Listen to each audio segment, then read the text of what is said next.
नमस्कार, DD news पर आप दो टूक देख रहे हैं। मैं हूं अशोक श्रीवास्तव।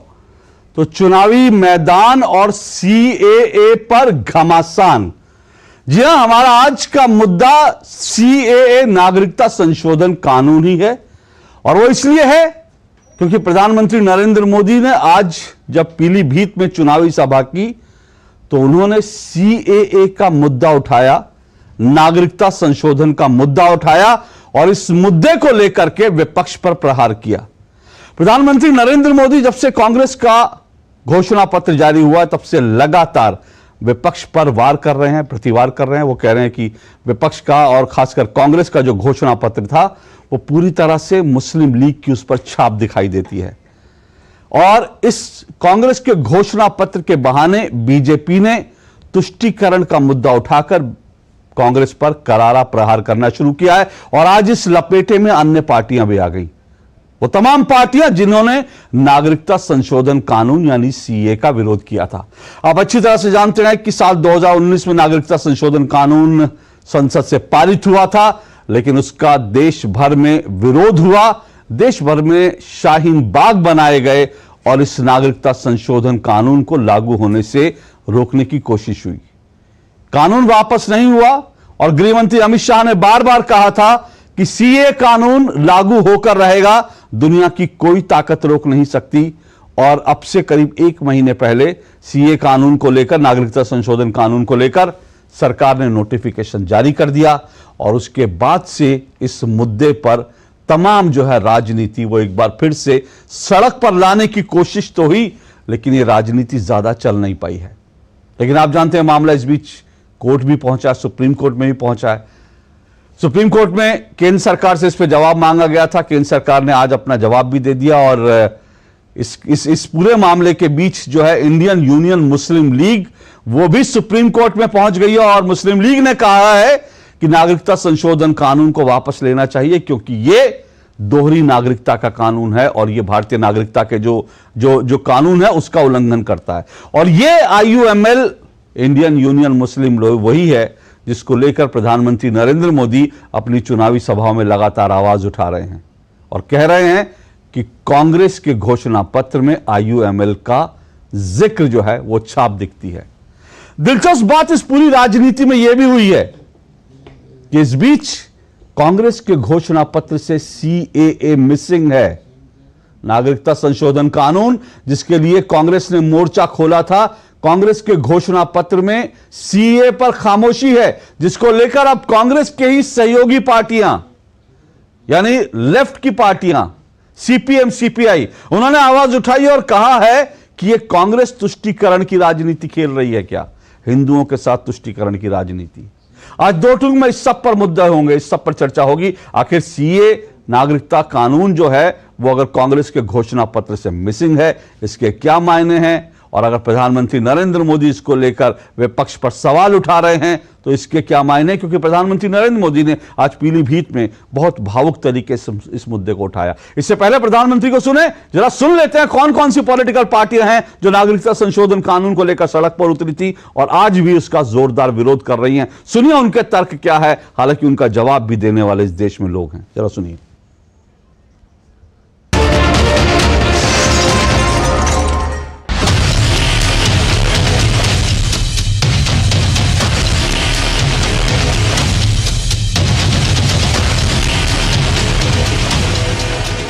সংখ্যালঘুরা তো আছেই, ইচ্ছা করেই কালকের দিনটা বেছে নেওয়া হয়েছে কারণ কালকে থেকে রমজান মাস শুরু হয়েছে, এটা আমরা বুঝি। अगर झुग्गी लगा के आपके पता नहीं वो कौन लोग हैं, क्या हैं, सारी कानून व्यवस्था चरमरा जाएगी, चोरियां डकैतियां बलात्कार बढ़ेंगे हमारे देश के अंदर, पूरी कानून व्यवस्था, और पता नहीं कैसे कैसे लोग आएंगे वहाँ पे, सुरक्षा व्यवस्था, हमारे देश की सुरक्षा व्यवस्था का क्या होगा, चारों तरफ दंगे फैल जाएंगे। ये क्यों लाए हैं कानून? बता रहे हैं बीजेपी केवल अपना वोट बैंक बनाना चाहती है। I will say to you that I am fully in support of the decision of the India Alliance's Indian Union Muslim League to go to the Supreme Court against this. And I must say, if the India Alliance and the Congress Party come to power, we will withdraw this provision of the law. CAA NPR NRC का मतलब ये है कि भारत में ही गरीबों को, दलितों को और ख़ास तौर से अल्पसंख्यक समाज मुसलमानों को स्टेटलेस बनाना। मसीही समाज इसका स्वागत करता है। सरकार के जो नियम हैं वो देश की प्रजा के लिए हैं और तमाम उन लोगों के लिए हैं जो शोषित हैं या किसी प्रकार से हमारे देश में आकर के यहाँ निवास करना चाहते हैं, अल्पसंख्यक समाज से आते हैं। और सरकार ने अगर ये फैसला किया है तो हम उसका तहे दिल से स्वागत भी करते हैं और शुभकामनाएं देते हैं तमाम लोगों को जो अलग अलग स्थानों से आकर के इस देश में रहेंगे, ताकि उन्हें सुरक्षा का और एक अच्छे माहौल का सामना करना पड़े। जब भी वो यहाँ आकर के रहें, उन्हें सुरक्षा के साथ साथ देश की नागरिकता मिले और जितने भी जो देश के लोगों को जो फायदे होते हैं वो फायदे उनको भी मिल सकें और हम सब यहाँ सामंजस्य प्रेम के साथ एक दूसरे के साथ रहने वाले हो सकें। पीएम मोदी ने सीए नागरिक संशोधन विधेयक को देश भर में लागू कर बता दिया कि एनडीए सरकार जो कहती है वह करके भी दिखाती है। मोदी है तभी मुमकिन है। सीए को लागू किया जाना राष्ट्रीय हित में ऐतिहासिक कदम है। सीए लागू हो जाने से जहां हिंदू, सिख, जैन, पारसी, बौद्ध एवं ईसाई शरणार्थी के बीच खुशी की माहौल है, वहीं तुष्टीकरण की राजनीति करने वाले विपक्षी दलों के आंकड़ों की नींद उड़ गई है। इस कानून से भारत में करोड़ों मुसलमानों का से मुतालिक कोई लेना देना नहीं है और न ही इस कानून के जरिए किसी भी मुसलमान शख्स की नागरिकता जाएगी या शहरियत छीनी जाएगी। और मैं ये चाहूंगा कि हिंदुस्तान का हर मुसलमान इस कानून का इस्तकबाल करे। तो अलग अलग आवाजें हैं जो सीए को लेकर उठ रही हैं। एक तरफ पूरा विपक्ष है जो जिसने इसके खिलाफ मोर्चा खोल रखा है, दूसरी तरफ ऐसी आवाजें हैं जिनमें मौलाना भी हैं जो कहते हैं कि इसका भारत के मुसलमानों से कोई मतलब नहीं है। लेकिन दूसरी तरफ ऐसे भी राजनेता हैं, मुस्लिम नेता हैं जो कहते हैं कि सीए को लागू नहीं होने देना है। और इस सब के बीच अरविंद केजरीवाल भी थे। कुछ दिन पहले की हमने उनकी बाइट सुनाई।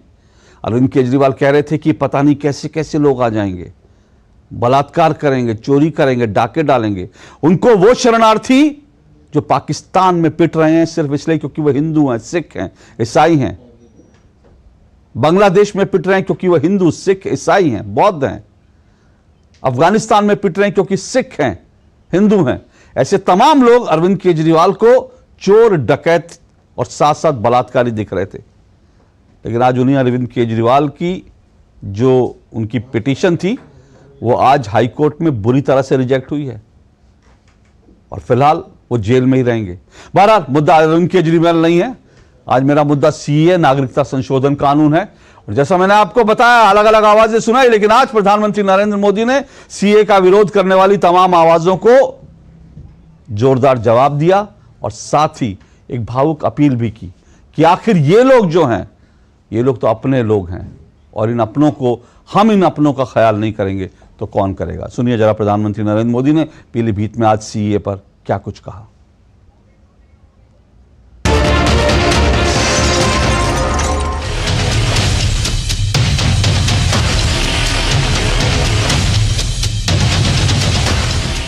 तुष्टीकरण के दबाव में ही कांग्रेस हो या सपा सीए का भी विरोध कर रही है।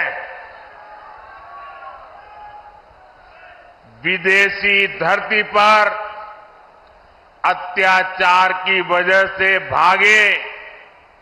भागने के लिए मजबूर हुए हिंदुओं और सिख भाई बहनों को आप मुझे बताइए, मेरे इन हिंदू भाइयों बहनों को, मेरे इन सिख भाई बहनों को भारत अगर नागरिकता नहीं देगा तो कोई और देगा क्या?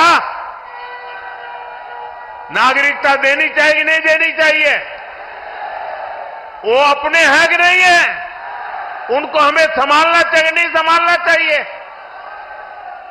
सीएए का यहां पीलीभीत में रहने वाले अनेक परिवारों को मेरी आपको गारंटी है, आप अप्लाई कीजिए, आपका हमेशा हमेशा की मुसीबतों से मुक्ति मिल जाएगी। आप भारत के नागरिक के नाते गर्व से जी पाएंगे।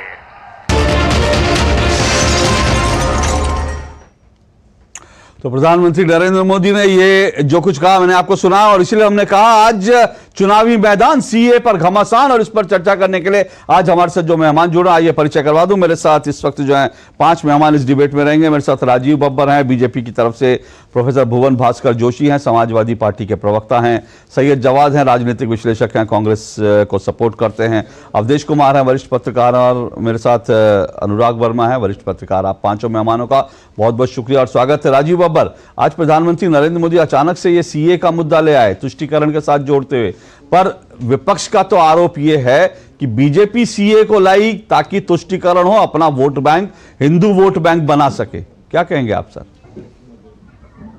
देखिए, ऐसा है कि जिन लोगों ने जीवन भर तुष्टीकरण की राजनीति करी हो, उनके तो चश्मा लगा है तुष्टीकरण की राजनीति से सब चीजों को देखने का।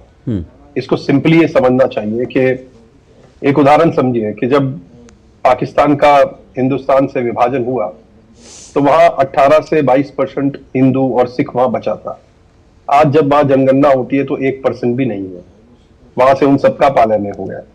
हमने एक कानून ये बनाया, अफगानिस्तान से जो सिख बंधु वहां से जब अत्याचार होने शुरू हुए तो भाग के आए, तो वो जैसे यहाँ रहते हैं, क्योंकि मैं एक ऐसे क्षेत्र में रहता हूं जहां वो सब पिछले 25-30 साल से रह रहे हैं, मैंने उनकी जिंदगी बहुत करीब से देखी है, इन सब लोगों ने नहीं देखी है। मैं आपको बताता हूं कि जो वहां से आए और थे वो भारत के मूल नागरिक, आज हम उनको नागरिकता देते नहीं, हम उनको अनऑफिशियल सिटीजन मानते थे। वो थे सिख भाई लेकिन अनऑफिशियल सिटीजन है।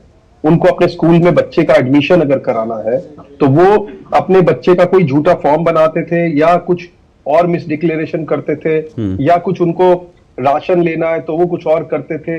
सारे इलीगल डॉक्यूमेंट से वो थे, क्योंकि उनके पास कोई ऑप्शन नहीं था। अफगानिस्तान से कोई भी आदमी अपना घर छोड़ के नहीं आता है, जहां उसकी जमीन होती है, जहां उसको इज्जत मिल रही होती है, वो उसको छोड़ता नहीं है।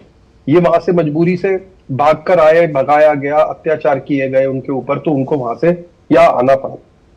ये आज से नहीं, पिछले 15, 20, 25 साल से लगातार ये चर्चा चल रही थी। पर जैसा हमारे प्रधानमंत्री जी का कन्विक्शन है, प्रधानमंत्री जी ने इसको समझा और ये क्या कहता है, ये कहता है कि भैया ये जो सारे जिनको हम शरणार्थी बोलते हैं, चाहे वो हिंदू हैं या सिख हैं, जो वहां से आए हैं, वो लोगों को हम यहाँ पर नागरिकता देंगे और नागरिकता देके उनको सम्मान देंगे।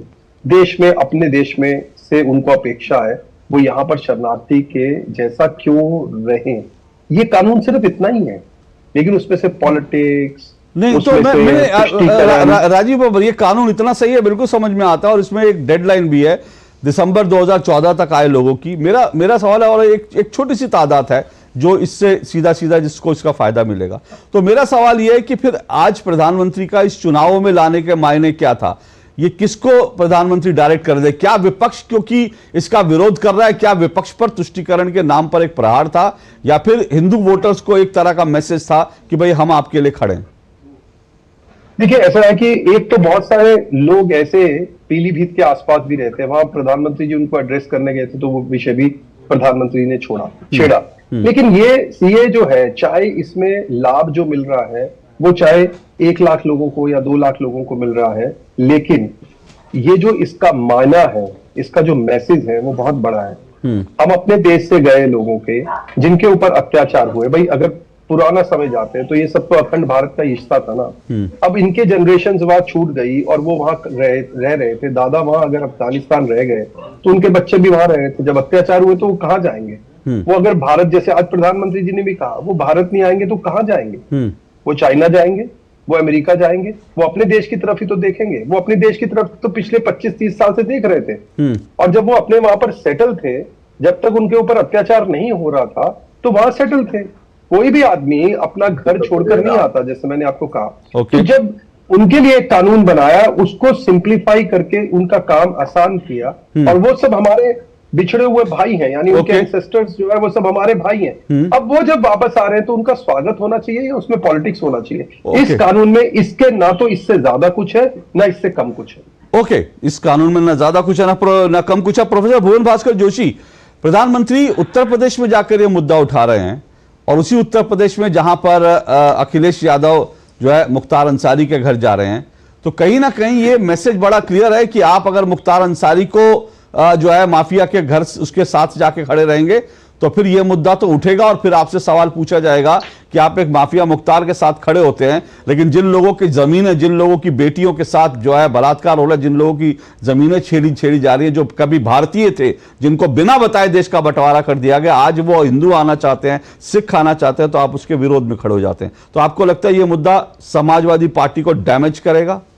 इस पर आपको क्योंकि अपनी सिचुएशन तो क्लियर करनी पड़ेगी ना, आप जब प्रधानमंत्री ने यूपी में मुद्दा उठा दिया तो। अशोक जी, आज आपके चैनल पे आने से पहले माननीय प्रधानमंत्री जी के पीलीभीत के भाषण को मैंने बहुत ध्यान से सुना और देश के एक मजबूर प्रधानमंत्री की तरह उनके भाषण को मैं सुन पा रहा था। क्योंकि आज अगर वो मजबूत प्रधानमंत्री होते तो वो देश के 140 करोड़ लोगों से कहते कि मैंने वादा करा था आपसे 2 करोड़ नौकरी का, 20 करोड़ नौकरी दी कि नहीं दी भाई बहनों, और जनता कहती आपने देने का काम कर। मैं तो कह पूछते जनता से कि मैंने काले धन का वादा करा था, जनता से पूछते कि अब काला धन वापस आया, तो जनता कहती काला धन तो छोड़िए, सफेद धन चलने के लोग चले गए। उन्होंने कहा था बहुत हुई महंगाई की मार, और क्या महंगाई का आलम है, जनता से पूछते।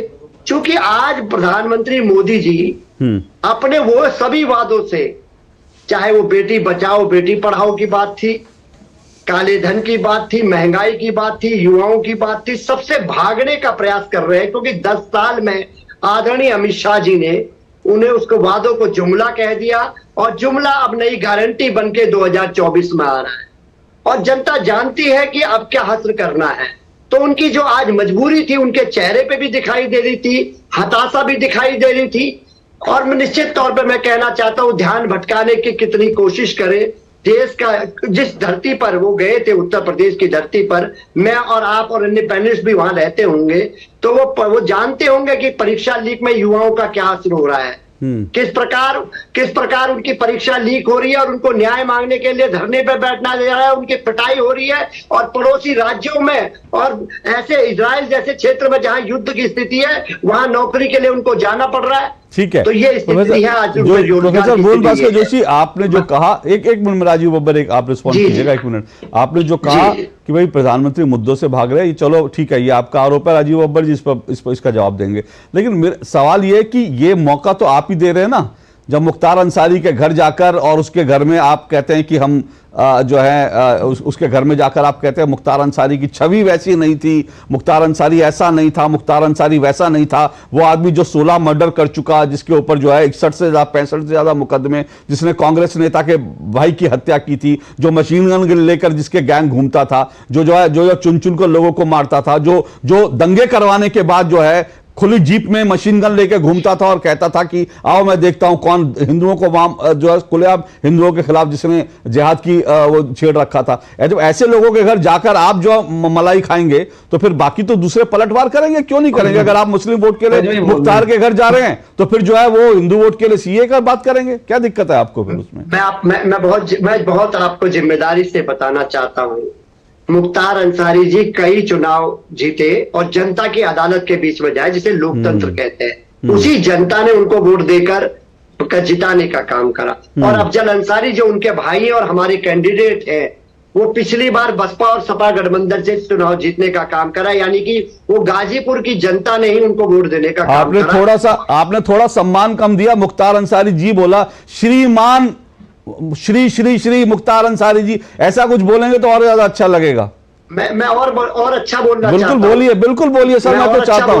हाँ बोलिए। आज उत्तर प्रदेश में होड़ मची है कस्टोडियल डेथ के नंबर बनाने में, ये योगी जी का प्रमाण पत्र है, ये भी देख पा रहे हैं। आपने ये कस्टोडियल डेथ का कानून से सजा दीजिए। कस्टोडियल डेथ का कानून किसने बनाया है? कस्टोडियल डेथ का बना है। अरे सर एक मिनट, मुख्तार अंसारी की कस्टोडियल डेथ का क्या प्रमाण है आपके पास? कोई घटना एक minute Mukhtar supreme court Joshi ji, Mukhtar Ansari की कस्टोडियल डेथ का क्या प्रमाण है आपके पास? मुख्तार अंसारी की कस्टोडियल डेथ का क्या प्रमाण है आपके पास?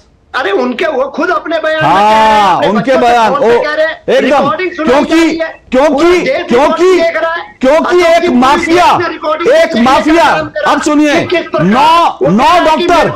9 डॉक्टर मेरी उंगलियां देखिएगा, 9 डॉक्टर रिपोर्ट देते हैं कि भैया ये हार्ट अटैक हुआ, पर 9 डॉक्टर बेकार हैं, पर एक ऐसा आदमी जिसने 16 लोगों की हत्याएं की थी और जो 16 बार कह चुका था जेल में, हर बार जिसको जो कहता था कि मुझे आप मरवाएंगे, मुझे आप मरवाएंगे, पिछले 10 साल से हर बार ये कह रहा था कि मुझे सड़क पे मार देंगे, मैं इधर जाऊंगा मार देंगे, मुझे उधर जाऊंगा, जो कहता था हाय मेरे दिल में दर्द हो गया, मैं तो मरने वाला हूं, और वो हार्ट अटैक से मर जाता है। तो 9 डॉक्टरों की बात समाजवादी पार्टी नहीं मानेगी। समाजवादी पार्टी उसकी मानेगी जो मशीन गन लेकर हिंदुओं के खिलाफ जो है जिहाद का ऐलान करता है, उसकी बात मानेगी। जो दंगाई है उसको श्री श्री कहेगी, उसको श्री श्री कहेगी। सुनिए सुनिए, एक मिनट रुकिए, नहीं, मेरा सिर्फ इतना कहना, वो मदद आपकी करता था सर, वो मदद आपकी करता था, आपके लिए वोट बैंक मशीन था, आपके लिए वोट बैंक मशीन था, मदद आपकी करता था। अगली बार जोशी जी, अगली बार एक निवेदन है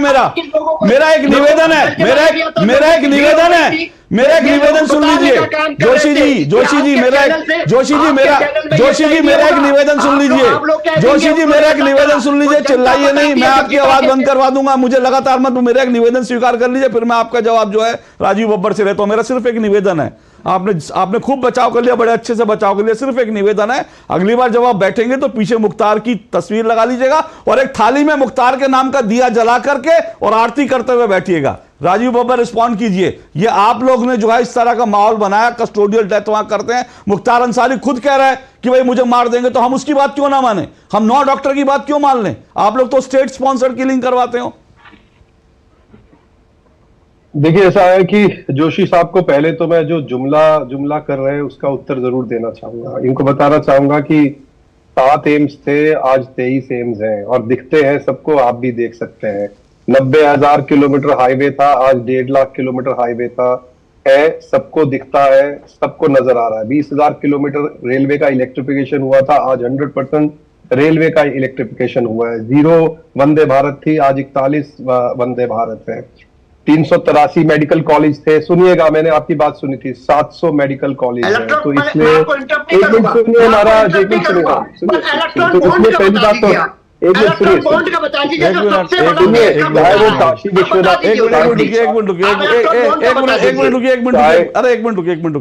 एक मिनट रुकिए। जोशी जी, आपको मैंने बिना रुके बोलने दिया, मैंने आपको टोका। सुनिए मेरी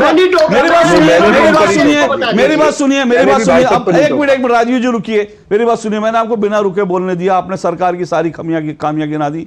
मैं जब आपसे सवाल पूछा तब पूछा क्योंकि मुझे एक भारत के नागरिक होने के नाते मुझे खराब लगता है जब इस देश के नेता, एक मिनट रुकिए, मेरी बात पूरी नहीं हुई।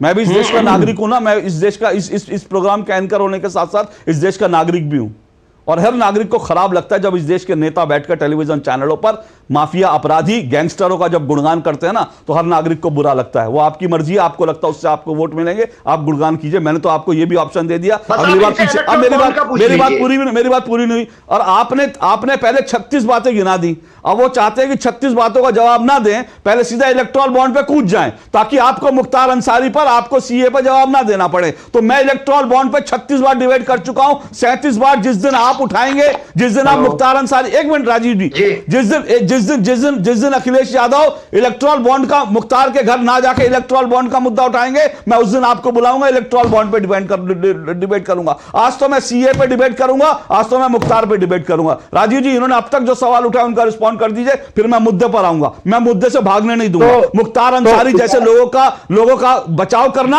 और जो शरणार्थी हिंदू हैं उनका विरोध करना, यह राजनीति आज देश में एक्सपोज होनी चाहिए। बोलिए राजीव जी।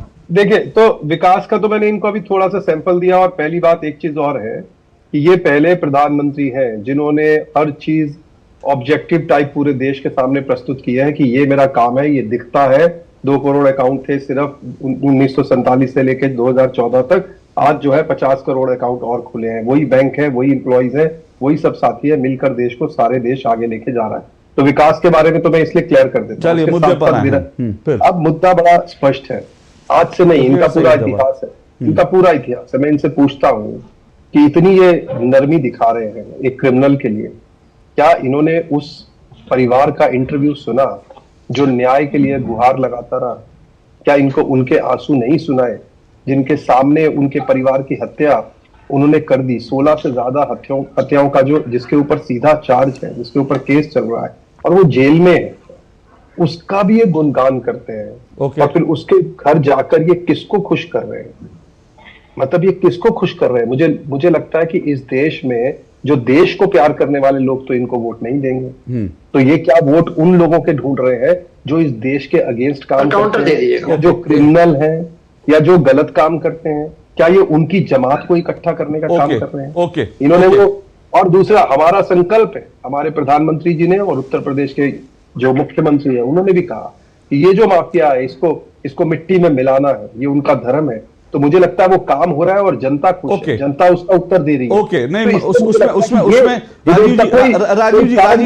राजीव जी एक मिनट, उसमें कई सारे सवाल ये उठते हैं कि भी जो माफिया आपकी पार्टी से जुड़े होते हैं उन पर एक्शन ये, लेकिन मैं इस डिबेट में अभी, इससे पहले कि मैं आगे जाऊं, भुवन जी और सैयद जवाद जो रिस्पॉन्ड करना चाहेंगे मैं लूंगा, लेकिन उससे पहले मैं अवधेश जी को जरा पहले ले आऊं डिबेट में। अवधेश जी, मैं पिछले 4-5 दिन से लगातार जो है जो मुद्दे उठ रहे हैं चुनाव में, अगर देखें खास करके लगातार जो है कांग्रेस का घोषणा पत्र, उसके बाद मुख्तार अंसारी, उसके बाद सीए, क्या ये सीधा एक पोलराइजेशन की राजनीति शुरू हो गई है क्या?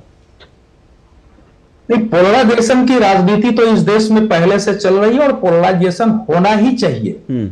अगर कुछ पार्टियां देश में 90 के दशक के राजनीति के अपराधीकरण को लाना चाहती है, उनका महिमा मंडन करती है, एक अपराधी को अपराधी कहने के लिए तैयार नहीं है क्योंकि वो मुसलमान है, आपको मुसलमानों का वोट चाहिए, तो इसके आधार पर बाकी समुदाय को तय करना पड़ेगा कि हमको ध्रुवीकरण होना चाहिए कि नहीं होना चाहिए। अगर अखिलेश यादव मुख्तार अंसारी के घर जाकर ये कहते हैं कि ये तो गरीबों के मसीहा थे, और वो कहते हैं कि इनकी हत्या तो वैसे ही हुई है जैसे कि पुतिन का विरोधी जो था वहां के जेल में मार दिया गया, और भारत पर तो अब दुनिया कह रही है, हत्या के आरोप लगा रही है। उस दिन डेली टेलीग्राफ में खबर छपा था कि पाकिस्तान के आतंकवादियों के मारने के पीछे लगातार जो मारे जा रहे हैं उसमें भारत की भूमिका है। तो जब नेता इस सीमा तक चले गए हैं कि अगर पाकिस्तान में आतंकवादी मारा जाता है, अमेरिका में मारा जाता है, वो मुसलमान है, तो यहां बोलेंगे तो हमको उसका सपोर्ट मिलेगा, तो इस पर पोलराइजेशन होना चाहिए कि नहीं होना चाहिए? ये देश को कहां ले जाना चाहते हैं भुवन चंद्र जोशी? हम और कहना चाहते, कहिए ना कि आपका पीर था उसको।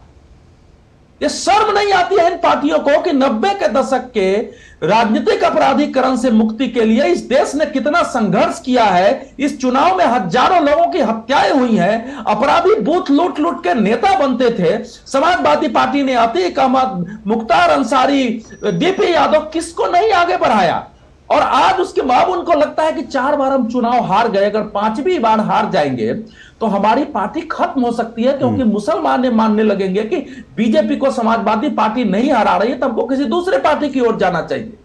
तो ये वहां चले जा रहे हैं। अब क्यों उंगली उठा रहे हैं? उंगली अपने आप पर उठाइए। क्या आपको लगता है सीए का मुद्दा प्रधानमंत्री आज इसी वजह से लाए? देखिए, सीए क्या है, सीए क्या है, ये देखने की जरूरत है कि सीए के विरोध करने वालों की नीति क्या है। जी, इस देश में जो लोग बांग्लादेशी घुसपैठियों को, जो लोग इस देश में रोहिंग्याओं को, इनको नागरिकता दिलाना चाहते हैं, वो चाहते हैं कि उसमें मुसलमान भी इंक्लूड करो।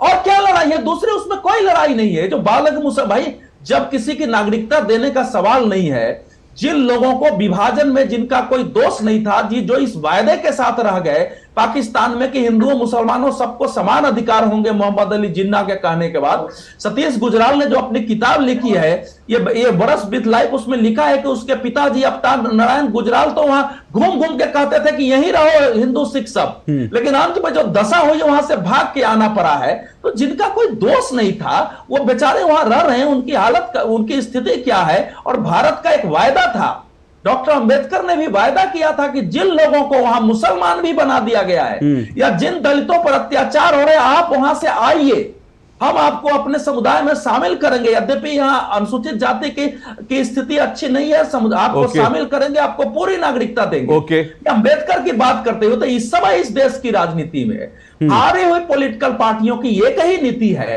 कि जो वामपंथी वोट है वो तो मिले, देश के मुसलमानों का इन ब्लॉक वोट मिले। इसलिए माफियाओं का कभी जो है अखिलेश यादव या कभी भुवन भास्कर, जो किसने इस देश में कोई लिबरल, कोई हिंदू मुस्लिम एकता के लिए काम करने वाला मुसलमान, उसके जनाजे में ना इतनी भीड़ जुटाते हैं, ना उसके बात करते हैं, ना उसके घर जाने की कोशिश करते हैं। लेकिन एक व्यक्ति जिसके बारे में पूरा उसके घर जाते हैं, क्योंकि लगता है कि इतने जनाजे में मुसलमान आ गए हैं तो जाएंगे तभी हमको वोट मिलेगा। तो इस मुद्दे पर देश में पोलराइजेशन होना ही चाहिए कि देश तय कर ले कि वो देश जो है चुनाव में किसके साथ। ओके, तो अवधेश जी कह रहे हैं कि इस मुद्दे पर पोलराइजेशन होना चाहिए, इसीलिए शायद सीए चल रहा है, इसीलिए कांग्रेस के घोषणा पत्र की बात चल रही है, इसीलिए मुख्तार अंसारी चल रहा है, सब चीजें चल रही हैं। लेकिन मैं सैयद जवाद और अनुराग जी आऊंगा, भुवन भास्कर जोशी जी रुकिएगा, दो मेहमान हो रहा है, उनको डिबेट में ले आऊं, फिर मैं आपको रिस्पॉन्ड करने का मौका दूंगा, लेकिन इस छोटे से ब्रेक के बाद बने रहिए मेरे साथ। ये डिबेट जारी रहेगी, चुनावी घमासान सीए पर जो है वो प्रचार। हमारी पीढ़ी को तो वोट के बदले में धोखे ही मिले थे,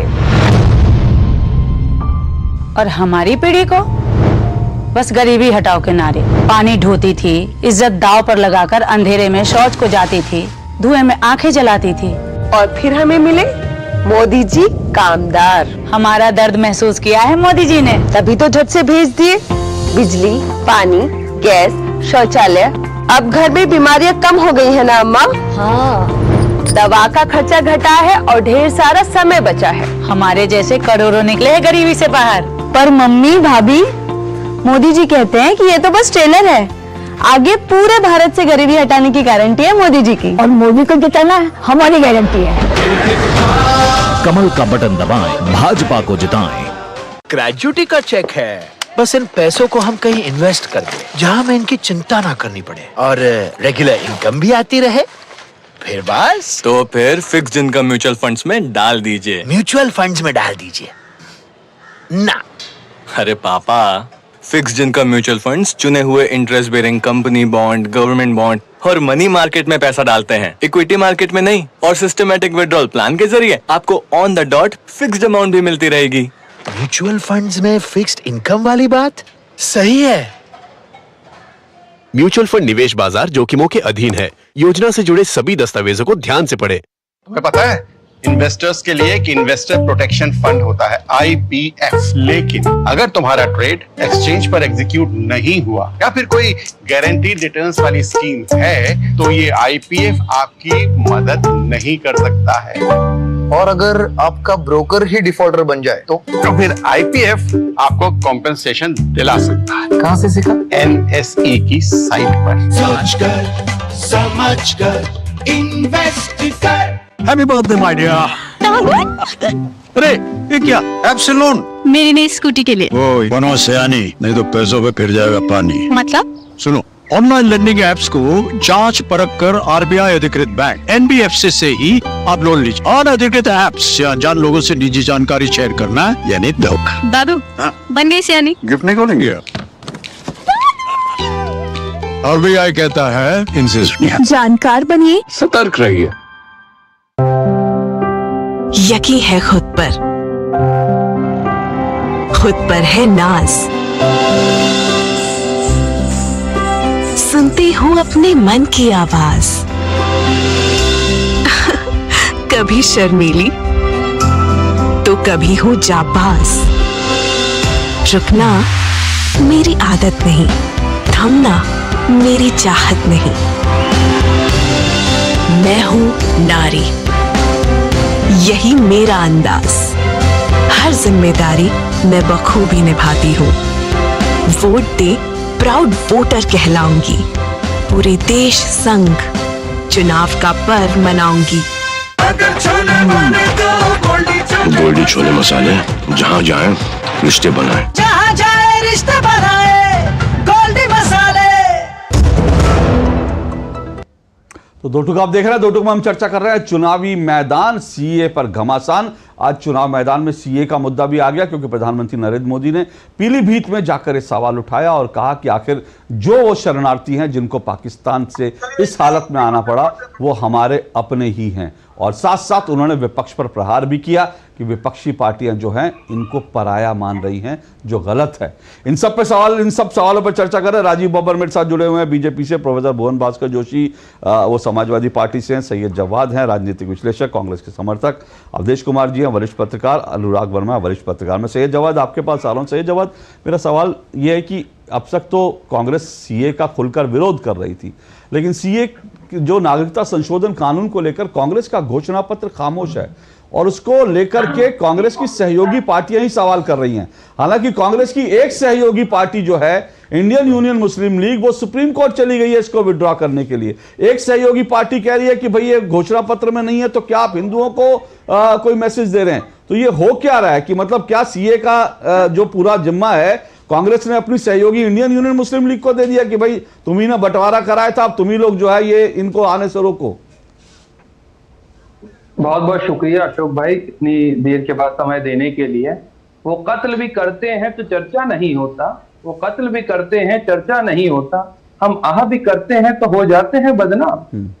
पहली बात, माननीय प्रधानमंत्री जी को मैं सुन रहा था मुस्लिम लीग का जिक्र कर रहे थे। मुस्लिम, अरे ये वही मुस्लिम लीग है जिसपे नागपुर में 2012 में भारतीय जनता पार्टी ने मेयर के इलेक्शन में गठबंधन करा था 2 सीटों पर। ये वही है ना मुस्लिम लीग, या वो वाली मुस्लिम लीग दूसरी है या तीसरी वाली है?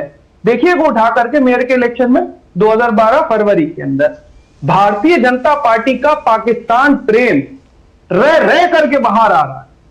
हर समय पाकिस्तान प्रेम निकल करके आता। मैं तो हैरत होता कितना पाकिस्तान प्रेम माननीय प्रधानमंत्री जी में भरा हुआ है, वो हर बार देखने को मिलता। बगैर पाकिस्तान, बगैर मुसलमान का नाम लिए भारतीय जनता पार्टी के शीर्ष नेतृत्व को रात में नींद नहीं आती।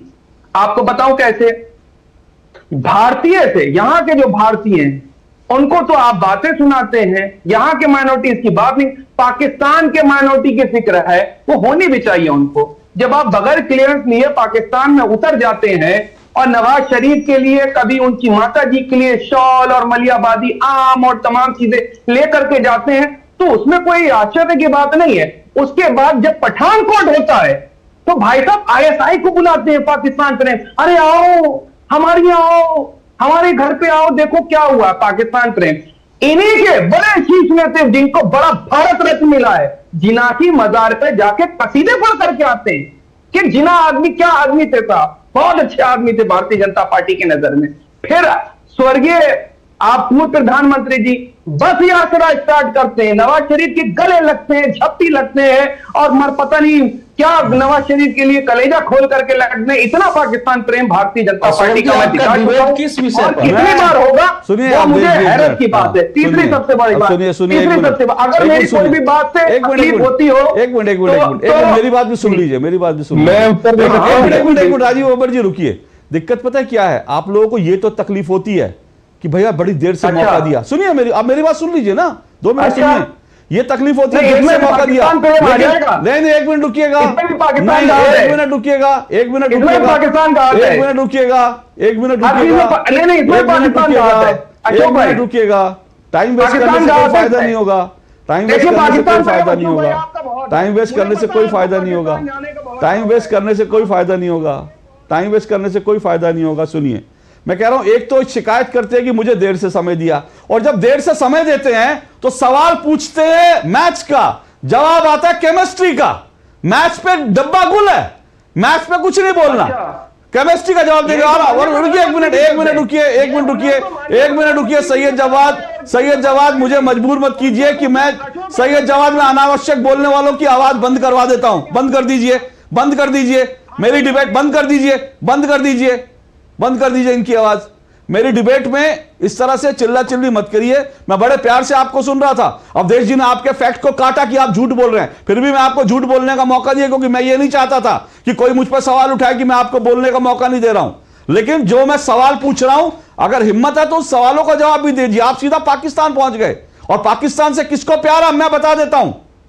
पाकिस्तान से आपकी पार्टी को प्यार है, जो विधानसभा के अंदर नारा लगाती है। आपके दिल्ली से बुलाए कार्यकर्ता बैंगलोर में, कर्नाटक विधानसभा के अंदर पाकिस्तान जिंदाबाद के नारे लगाते हैं। हंस लीजिए, हंसी आ रही होगी आपको, हंसी आ रही होगी।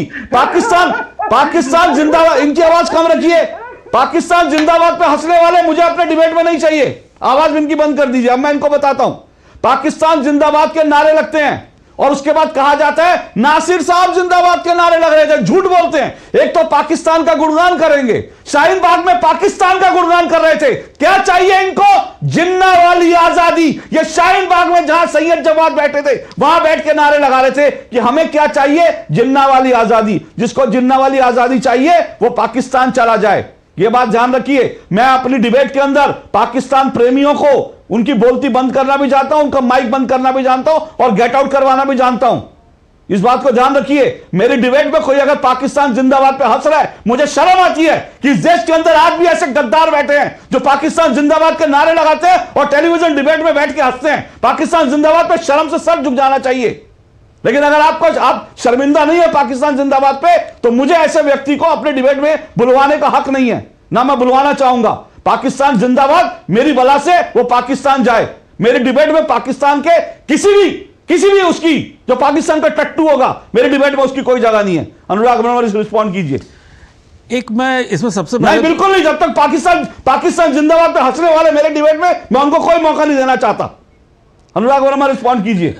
अशोक जी, सबसे बड़ी प्रॉब्लम जो है ना, जो भारतीय राजनीति में जो सैयद जवाद जैसे लोगों ने जो भारतीय राजनीति का जो स्वरूप बिगाड़ा है, वो इन्हीं जैसे लोगों ने बिगाड़ा है और एक पूरी कम्युनिटी को बदनाम करने की कोशिश करी है।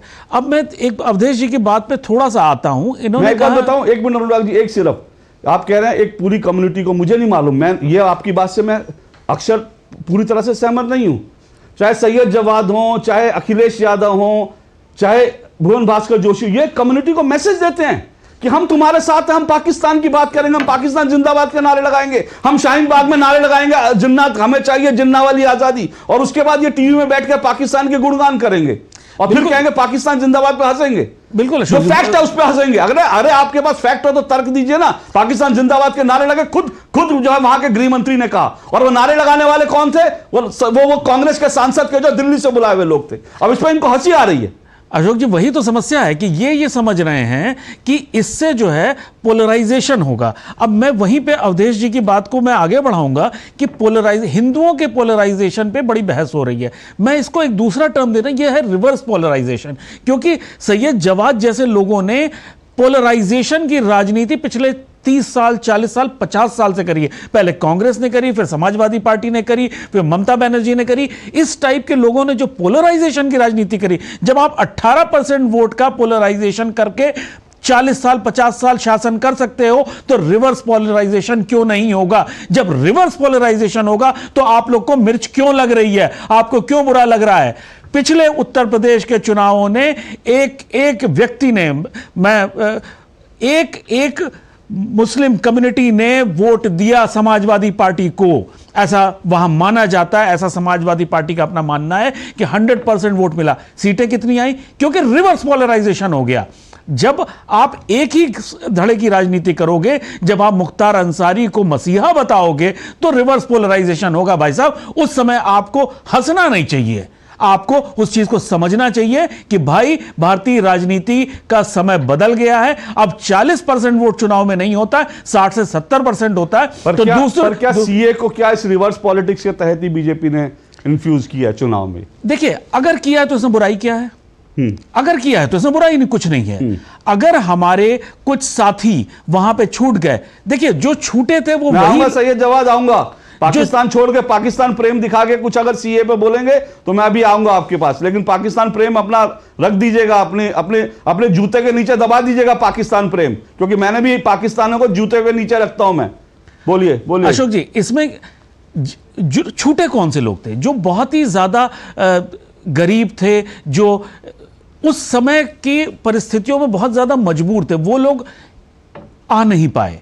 तो उनके साथ जो हालत हुई, जिस तरह से हिंदू लड़कियों, महिलाओं के साथ अत्याचार हुआ, वो हम सबको पता है। उसके बाद भी ये लोग विरोध कर रहे हैं, इन लोग को जरा भी वो नहीं होता। और वहीं आप बांग्लादेशियों और रोहिंग्यास को यहां लाके उनको चाहते हैं बसा लो, उनको वोटर बना लो। कितने करोड़ इन लोगों ने लाके बसा लिए हैं, इन लोगों को खुद आज गिनती याद नहीं होगी। जब करोड़ तो छोड़िए, मैं तो बार बार कहता हूं शायद 5 या 8 थे जो इलीगल पकड़े गए थे रोहिंग्या। उनको बचाने के लिए प्रशांत भूषण सुप्रीम कोर्ट तक पहुंच गए, जो इलीगल रूप से आए थे। मैं आ रहा हूं सैयद जवाद, पाकिस्तान प्रेम को फिर मेरा आपसे निवेदन है, सैयद जवाद को लाइए स्क्रीन वही तो भी मैं राजीव बब्बर आऊंगा। सैयद जवाद मैं फिर आपसे रिक्वेस्ट कर रहा हूं, अपना पाकिस्तान प्रेम जूते के नीचे रख दीजिए। जो सीधा सीधा सवाल मैंने पूछा कि सीए को लेकर क्या कांग्रेस ने इंडियन यूनियन मुस्लिम लीग को सीए का विरोध करने का ठेका दे दिया है? क्योंकि ये आरोप मैं नहीं लगा रहा हूं, ये उसके सहयोगी लगा रहे हैं, आपकी पार्टी के सहयोगी लगा रहे हैं।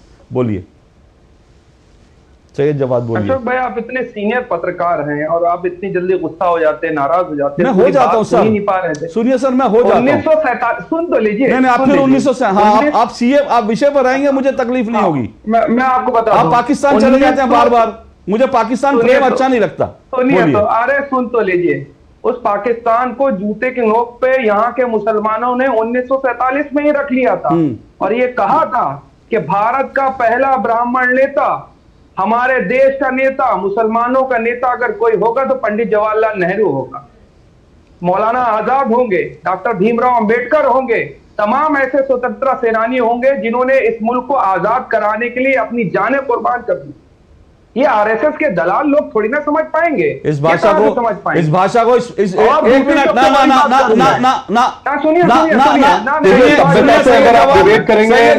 सैयद जवाद ना, ये ना ये भाषा सुनिए, एक मिनट सुनिए, ये भाषा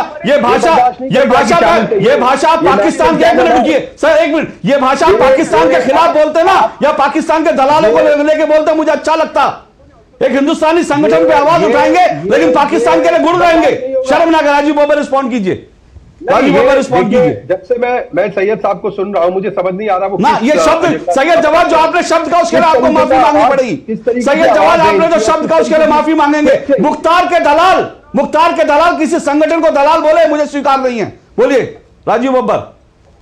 मैं ये भाषा नहीं प्रयोग करना चाहता, पर सच में ये देश को विभाजन करने के लिए आज भी ये वो ताकतें हैं जो देश को विभाजन करने के लिए खड़ी हैं। इनको ये नहीं पता है कि देश की एकता अखंडता के लिए क्या जरूरी है। सैयद जवाद, एक मिनट, सैयद जवाद मैं आपको दूसरी वार्निंग दे रहा हूं। एक मिनट रुकिए राजीव बब्बर। सैयद जवाद मैं आपको दूसरी वार्निंग दे रहा हूं, अपने शब्द आप वापस लीजिए। नहीं, इनकी आवाज नीचे रखिए, फिर ये मेरी डिबेट में नहीं है। Thank you so much, thank you so much. इनको नमस्ते, सैयद जवाद को नमस्ते कर दीजिए। सैयद जवाद को थैंक यू। मेरी डिबेट का स्तर, मैं डिबेट को इस तरह के शब्दों के साथ नहीं। Thank you Syed Jawad, thank you. चलिए राजीव बब्बर रिस्पॉन्ड कीजिए। ए पे एक शब्द इन्होंने नहीं रखा है और अच्छा किया आपने कहा, क्योंकि ऐसे व्यक्ति के साथ डिबेट करना ठीक नहीं है, शोभा नहीं देता। क्योंकि जिस तरीके की भाषा वो प्रयोग कर रही थी, देर से देख रहे हैं। देखिए, फिर से इसको समझना होगा। प्रधानमंत्री जी ने वो मांग पूरी की है जो लोग उनके करीब रहते हैं वो समझते हैं, जो अपना परिवार मानते हुए वापस देश में आए, जिनके साथ अत्याचार हुआ। वह अत्याचार किसके साथ हुआ? सिखों के साथ हुआ। वह अत्याचार किसके साथ हुआ? हिंदुओं के साथ हुआ। जो हिंदू और सिख हमारे थे, उनके ऊपर अत्याचार हुआ, वो यहाँ पर आए, यहाँ आकर रह तो इस देश में रहे, लेकिन उनको नागरिकता का अधिकार नहीं है। तो बेचारे विस्थापित जैसे रह रहे हैं, उनकी जिंदगी और उनके बच्चों की जिंदगी खराब हो रही है। प्रधानमंत्री जी ने इस बात को समझा और ये उन लोगों की डिमांड बहुत साल पुरानी थी। और कहते हैं ना, मोदी है तो मुमकिन है। मोदी जी ने सुना और उसको इंप्लीमेंट किया। सारे देश को इस पे गर्व होना चाहिए। ये क्यों किसी पार्टी का विषय होना चाहिए? मैं तो हैरान हूं कि सीएए किसी पार्टी का विषय क्यों होना चाहिए? ठीक है, इसमें कहा कि सीए किसी पार्टी का विषय नहीं होना चाहिए। अपने देश के, हमने बीजेपी के लोगों को थोड़ा ना सीएए दिया है, हमने देश के लोगों, भुवन भास्कर जोशी, देश के नागरिक वहां रह गए थे, उनको नागरिकता दी है। भुवन भास्कर जोशी, सीए क्यों किसी पार्टी का विषय होना चाहिए? ये तो देश के लिए होना चाहिए। क्योंकि जब बंटवारा हुआ, देखिए तर्क क्या दिया जाता है ना, जब बंटवारा हुआ तो इनसे पूछ के तो बंटवारा किसी ने नहीं किया था। कोई किस कोने में, कोई किस कोने में। आपने कहा आप सुरक्षित रहेंगे। अगर आज वो सुरक्षित नहीं है, अपनी जान बचाने के लिए वो आते हैं, तो उसमें तकलीफ क्या है? ये किसी पॉलिटिकल पार्टी का विषय क्यों होना चाहिए? आज अशोक जी जो आपने परिचय कराया तो मुझे बहुत अच्छा लगा। आपने बोला सैयद जवाद कांग्रेस समर्थक, बिल्कुल सच बात है, कहीं झूठ नहीं था आपका।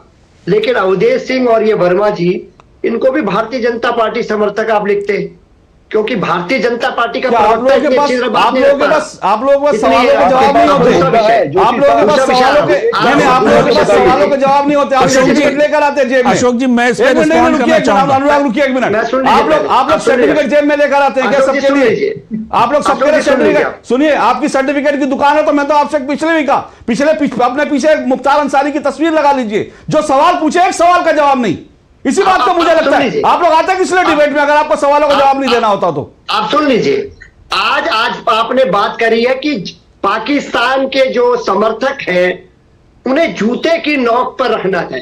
बिल्कुल साथ में आपके, बिल्कुल साथ में अशोक जी, दिल से आपके। और आप कहिए आज इस चैनल के माध्यम से आडवाणी जी को अशोक जी अपनी जूतों की नोक पर रखते हैं। आडवाणी जी पाकिस्तान के समर्थक नहीं थे, आडवाणी जी पाकिस्तान के समर्थक नहीं थे। पहले कुछ पढ़ लिख लिया करिए, कुछ पढ़ लिख लिया करिए, कुछ पढ़ लिख लिया करिए, कुछ पढ़ लिख के कुछ मेरी डिबेट में पढ़ लिख कर आया करिए, मेरी डिबेट में पढ़ लिख कर। ये कैसे कैसे लोग समाजवादी पार्टी के, मुझे हैरानी है कैसे कैसे लोग, देखो आप देखिए पाकिस्तान को कह दिया, पाकिस्तान को अनुराग वर्मा पाकिस्तान को कुछ कह दिया तो कितनी तकलीफ हो गई इसको। अशोक जी आज मैं सच बताऊं, ऐसे प्रवक्ताओं और ऐसे नेताओं को देख के लगता है कि इन पार्टियों का बंटाधार क्यों हुआ है एग्जैक्टली। वो आप सोचिए, नेताओं को देख के लग रहा है मैंने पाकिस्तान को बुरा कहा, देखिए कैसे खून खोल गया, सही है, कैसे खून खोल गया प्रोफेसर भुवन भास्कर और जो सच पाकिस्तान को गाली देना, पाकिस्तान को कुछ कहना इनको पसंद नहीं है। अवधेश जी ये पाकिस्तान प्रेम क्या है भैया, मैं समझ नहीं पाया। मुझे ये तो समझ में आया कि भैया मुझे तो लेकिन भुवन भास्कर जोशी पाकिस्तान का प्यार, प्रोफेसर भुवन भास्कर जोशी का पाकिस्तान का प्यार, हिम्मत है आप पे, हिम्मत है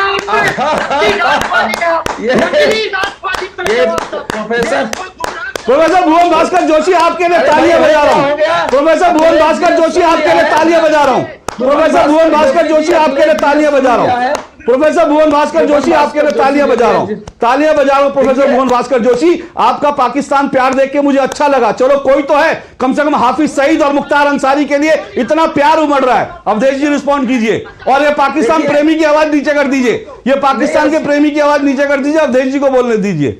देखिए ऐसा है अशोक जी, मैं तो व्यक्तिगत टिप्पणी नहीं करता हूं, लेकिन आज जो है भुवन भास्कर जोशी ने देश का अच्छा मनोरंजन किया। सर मनोरंजन नहीं है ये, मैं माफी चाहता हूं। पाकिस्तान को लेकर के इनको इतना दर्द होना ये दिखाता है इनकी भावनाएं। नहीं सुनिए, वो अलग बात है, लेकिन देश का मनोरंजन दूसरे रूप में हुआ है। वो इसलिए हुआ है देश का मनोरंजन कि एक पढ़ा लिखा व्यक्ति जब उसके अंदर के विचार कुछ होता है, पार्टी के दबाव में कुछ बोलना पड़ता है, तो वो कैसे आपक होता है, कैसे असंतुलित हो जाता है।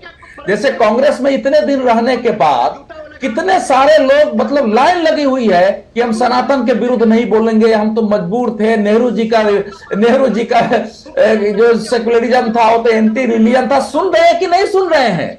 यही लोग आपके डिबेट में आके कैसे बोल रहे थे? तो वही ये सब जो लोग हैं ये बाहर आके फिर बोलेंगे कि हम मजबूर थे। इसलिए इनकी बात पर तरस खाइए, ये सब मजबूर सहानुभूति के पात्र हैं, हम पर आप पर टिप्पणी करते हैं। लेकिन दो फैक्ट इस देश के सामने बिल्कुल स्पष्ट होना चाहिए जो ये झूठ लंबे समय से फैलाया जा रहा है। एक तो बंगाल में मुस्लिम लीग के साथ हिंदू महासभा की कभी सरकार नहीं थी, कभी गठबंधन नहीं थी। ये सफेद झूठ पिछले 50 सालों से 60 सालों से देश में चलाया जा रहा है। ये कहीं नहीं था, कोई है तो उसको बता दे कि कब घोषणा हुआ है और कब हुआ है। ये इतिहास का पाठ ही नहीं है जो आज तक बताया जा रहा है। और वहीं से वो एक नया चंडू खाने का गप ले आया है कि नागपुर के म्यूनिसिपल कॉर्पोरेशन ने ये चंडू खाने की खबरें ला कर चंडू खाने की चीज सवाल का जवाब मैंने सीए पर डिबेट को शुरुआत करी, लेकिन ना सैयद जवाद ना जो है समाजवादी पार्टी सीए पर कुछ नहीं जवाब बोलने के लिए। पता नहीं ये लोग पढ़ के नहीं आते या इनको बोलना नहीं होता, और बोलना नहीं होता तो आते क्यों मेरी समझ में नहीं आता। अगर विषय पे बोलना या इन लोगों को पहले अपनी चिट भेज देनी चाहिए कि मैं बोलूंगा तो इसी पे बोलूंगा, पता नहीं क्या। लेकिन गजब है, ठीक है, मनोरंजन किया प्रोफेसर भुवन भास्कर जोशी, आपने मेरे दर्शकों मनोरंजन किया, शुक्रिया आपका। आपको इस तरह से देख के मुझे समझ में नहीं आ रहा। आप थोड़ा पानी वानी पी लीजिए, हार्ट अटैक ना हो जाए आपको। पानी वानी पी लीजिए सर, पानी वानी पी लीजिए, पानी वानी पी लीजिए थोड़ा प्लीज, पानी वानी पी लीजिए, पानी वानी पी लीजिए, पानी वानी पी लीजिए, नहीं तो पानी वानी पी लीजिए, पानी पी लीजिए जोशी जी, पानी वानी पी लीजिए, मुझे मालूम है मुख्तार को बुरा कहना आपको बुरा लग रहा है, पानी वानी पी लीजिए। एक ब्रेक लेता हूँ, ब्रेक क्यों, पानी वानी पी लीजिए, नहीं तो सुनिए तबीयत खराब हो जाएगी। कपिल शर्मा का शो है, कपिल शर्मा के शो में बैठे हुए सर मुझे लग रहा है इनकी तबीयत खराब हो जाएगी, पानी वानी पीने दीजिए। आप लोग ज्यादा मत बोलिए, इनकी तबीयत खराब हो जाएगी अनावश्यक रूप से। वो आज उनकी तबीयत खराब लग रही है मुझे। एक ब्रेक ले लेता हूँ, आप पानी वानी पी लीजिए सर। ब्रेक के बाद आता हूँ मैं, ब्रेक के बाद आता हूँ। जोशी जी पानी वानी पी लीजिए प्लीज। हाँ, देखो जी भर के अपना ही है, और अपने ही वोट से बने हैं बड़े बड़े पुल देश भर में। हमारी लाइफ तो निकल गई बेटा, हमारा टाइम तो अटकाना, फटकाना, लटकाना यही कल्चर होता था। पर तुम लोगों के लिए बड़े काम करने वाला बैठा है। सिर्फ 10 साल की स्पीड देख लो, अटल सेतु से अटल टनल देख लो, चिनाब ब्रिज से बोगीबिल ब्रिज देख लो, और इतना करके भी मोदी जी कहते हैं ये तो अभी ट्रेलर है। हमारे सपने पूरा करने की गारंटी मोदी जी की, तो उनको जिताने की गारंटी किसकी? हम बाप बेटी की। कमल का बटन दबाएं, भाजपा को जिताएं। बेटा, इस साल का जो प्रॉफिट है वो इंटरेस्ट पे डाल देंगे, हर महीने ब्याज का पैसा आता रहेगा। अगर रेगुलर इनकम ही चाहिए तो आप वो पैसे फिक्स्ड इनकम फंड्स में डाल दो। वो क्या होता है? वो एक तरह के म्यूचुअल फंड्स है। म्यूचुअल फंड से भी कभी फिक्स्ड इनकम आता है क्या?